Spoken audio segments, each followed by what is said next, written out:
Welcome back to BLOCKTV, and here we are at the Ethereal Summit in Tel Aviv, where everything is raging and there is so much to talk about. And I'm here now with Ravid, co-founder and CEO of Blockstacks. Tomer, thanks so much for joining us. Thank you for having me. All right, sure. But first, before we start, what do you think of the Ethereal Summit, having everyone here in Tel Aviv? How is it? To be honest, this is a really nice peak of the blockchain week here in Tel Aviv. It was amazing this morning to hear Vitalik speak about Ethereum 2.0. Right. A little bit to hear about his opinion about DeFi and all these new platforms we're starting to see on the Ethereum.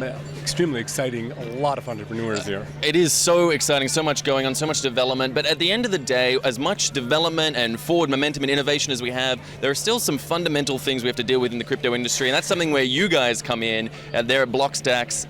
The fundamental issue, taxation, working with regulation. Tell us a little bit about your guys' work. Well, you know, as you said so well, it doesn't matter how innovative you are and how much you're pushing forward finance and all the dApps we're seeing going around. At the end of the day, you need to have some sort of interface with the more classic and you know, older facilities we have. For finance, taxation is just one of them. And one of these huge challenges that we have is how do we address taxation from the technological point of view, but also how do we accommodate all the regulatory requirements in order to comply with the regulations. And it has been, for us, for the past 2 years, extremely challenging working with the regulator about those issues. Right. I think that one of those biggest challenges that we've been seeing from some of our clients, which are pretty large crypto firms, is that their auditors, for example, their accountants, just until recently weren't really clear about how they want their books to be, I would say, audited and assured from the crypto point of view, because, you know, auditing books is something that everybody could do if these are, you know, simple fiat books. And when it comes to crypto, there's quite a few challenges. Is that an issue coming from the regulator's side? I mean, is it a jurisdictional regulator issue, or is that coming more from inside the crypto world that people are not sure how they want it from inside, or both perhaps? Well, it's you know, it's a combination of push and pull. The companies, they want to comply. The regulatory issues that they're facing and the regulators themselves are not 100% sure how things should be done. Right, exactly. Until recently. Okay, there has been some clarification. There has been a lot of clarifications and a lot of issues have been moving forward if we're talking about companies and individuals that report on a cash basis. So on that side, things are pretty clear. When we talk about companies that need to comply with IFRS auditing, if they're in Switzerland, if they're here in Israel, other places in Europe, there were quite a few clarifications regarding that. Right. And the thing is that a lot of those firms have been pushing and moving very forward with their operations prior for clarifications from their regulators or auditors. So is this, in a sense, I mean, is the industry setting its own standards? Are they able to push enough and to set the standards, or are regulators coming in and barreling through and saying, no, this is how we need it done? Asher, that's a great question. And I think that, for an example here in Israel, the regulator, and we've been working with Israeli regulator for the past 2 years, Blockstacks has been working with the regulator about the regulations, and just recently, as I told you before, we received our stamp of approval for our software from the Israeli tax authority that we comply with all the tax reporting needed for tax reporting and auditing here in Israel. I can tell you that it's a push and a pull. Right. The regulator is talking to the companies and trying to understand what is the right way and how you should measure and look at their books. And the companies are floating in problems that they're having with exactly the fact that crypto assets in a lot of companies are treated as, I would say, cash equivalents.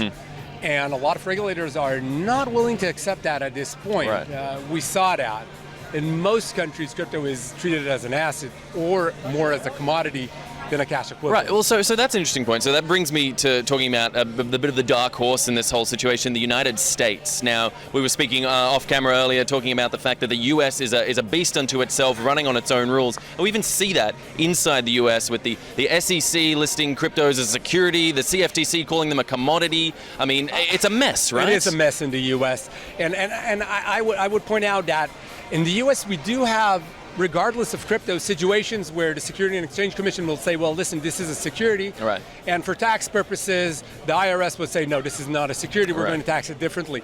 Each each government entity has their own rights and all, So this isn't just a crypto issue. I mean, the U.S. And it's not only just a crypto issue, but it's very substantial when we talk about the crypto issue. And I'll give you an example. When we talk about, for example, in the U.S. where the SEC will claim that some crypto issues or some cryptocurrencies are a security, at the end of the day, if you need to audit the books, and for people who don't know what auditing means, is it means basically that you have your P&L, broad strokes, you have a P&L and you have your balance sheet, and some auditor, let's say Ernst & Young, maybe Deloitte, maybe PwC, will go through your P&L and your balance sheet and will sign that everything is kosher and everything is right.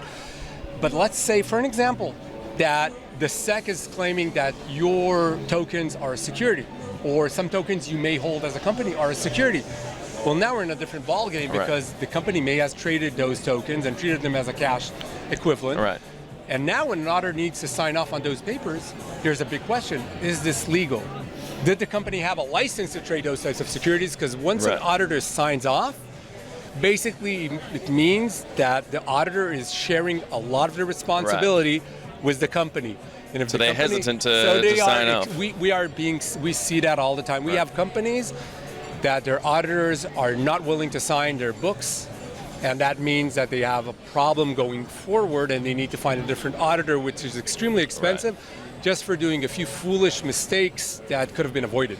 But I mean, is it always mistakes, or does regulation change so rapidly? I mean, that's something that we constantly see a lot of companies who say they want to be compliant. Something, we interview people all the time who say that they're struggling to be compliant, but they're still confused by some jurisdictional issues, some, particularly with US related things, when they're trading on and off exchanges, issues like that, when they're onboarding, or offboarding back into fiat. It's tricky, isn't it? It is extremely tricky. But I think that from a tax point of view and assurance point of view, today things are much more clear. And there's a big difference between waiting for someone external to come over and tell you, some auditor or a regulator telling you, listen, you've did some foul playing here. And there's a huge difference between looking at your own books and looking at your own practices and saying, listen, we want to sort this out. So we may have exposure here, we may have exposure there, but we are amending what happened, in 2018 and 17. Going forward, we're putting in new procedures and new processes in order to make things more accountable.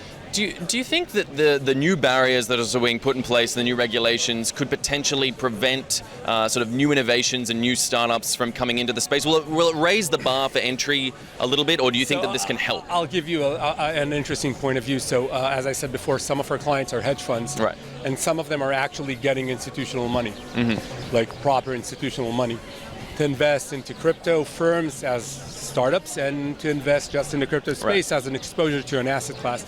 This could not have happened if we didn't have proper regulatory regime. So when their clients see books that we help to prepare with the data we provide and with the scrutiny level that we provide to our clients, their investors and their clients feel much better. They know that this is working as it should be. They know how things are measured. You have to understand, accounting is a way to measure things. Taxation is a way to measure those types of things. So if we have a single standard for measurement, we're not talking about a company saying, well, we think our token is so-and-so millions of dollars, or we believe that we're worth so-and-so. If you actually do it on a standard, you can actually hand it off to an investor. So it gives a bit of regulatory, it gives a little bit more firm grounding. And I'll tell you something very, important for the founders themselves. At the end of the day, nobody has done nothing wrong. Most of the companies are honest. Most of the founders really, and when we go around here, around us, you can see it. They really want to change the world. So nobody's doing something, But it's hard to keep that compliance.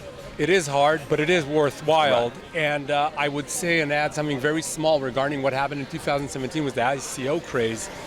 Look, to be honest, if a company raises $20, $30 million in an ICO, well, you would expect from the founders, and you would expect from the company itself to want to keep a higher level of reporting. It's not a startup that's raising $250,000 in a convertible note. We are talking about serious figures. Bring in a nice CFO that knows what he's doing. Consult with people inside the industry who know what they're doing. and then go forward. An important lesson for so many out there, and critical that we have that ecosystem regulatory stuff in place. Tomer, I want to thank you so much from BlockStacks for coming to speak to us on BlockTV today. Thank you for having me. Absolute pleasure. And stay with us for all our extended coverage of Ethereal Summit. So much more going on. Stay with us at blocktv.com. I'm Asher Westrop Evans. Thanks for watching.